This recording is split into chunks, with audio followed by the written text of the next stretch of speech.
সময়ের নিয়মে সে যুগে গান গাওয়াটা বাবা কালিদাস মুখোপাধ্যায়ের কাছে ছিল অপরাধ। মা কিরণবালা দেবীর অনুমতি ছিল।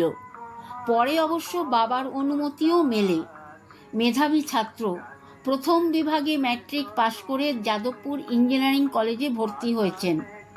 লেখালেখিতেও আগ্রহ, দেশ পত্রিকায় গল্পও ছেপে বেরিয়েছে।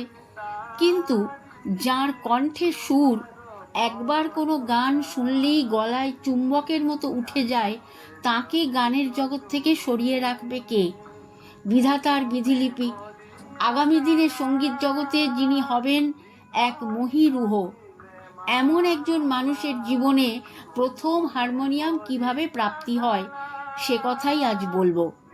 হ্যাঁ বন্ধুরা, বুঝতেই পারছেন কার কথা বলছি। সুর সম্রাট স্বয়ং হেমন্ত মুখোপাধ্যায়ের কথা। বাবার অনুমতি পাবার পর বাবারই উৎসাহে একদিন গেলেন শৈলেশ দত্তগুপ্তর কাছে। তিনি তখন কলম্বিয়া এবং HMVর নামকরা সুরকার। জহুরির চোখ চিনে নিলেন আগামীর হেমন্তকে।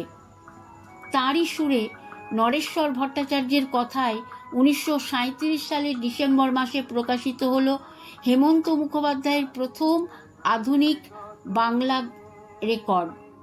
একদিকে বলো গো বলো মোরে, অন্য পিঠে জানিতে যদি গো তুমি।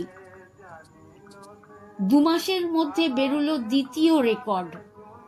এই দুটো রেকর্ডে অর্থ উপার্জন হলো 20 + 20, মোট 40 টাকা। যে বাবা একদিন ছেলের গান গাওয়ার একেবারে বিরোধী ছিলেন, তিনি নিজে হাতে কিনে আনলেন ছেলের হারমোনিয়াম ওই 40 টাকায়। হেমন্ত মুখোপাধ্যায়ের জীবনে প্রথম হারমোনিয়াম এভাবেই পাওয়া হয়েছিল। বন্ধুরা, এই ছিল আমার আজকের গল্প। ভিডিওটা এখানেই শেষ করছি। সকলে সুস্থ থাকবেন, ভালো থাকবেন। আজকের মতো বিদায়। আবার আসবো পরের নতুন কোনো ভিডিও নিয়ে। নমস্কার।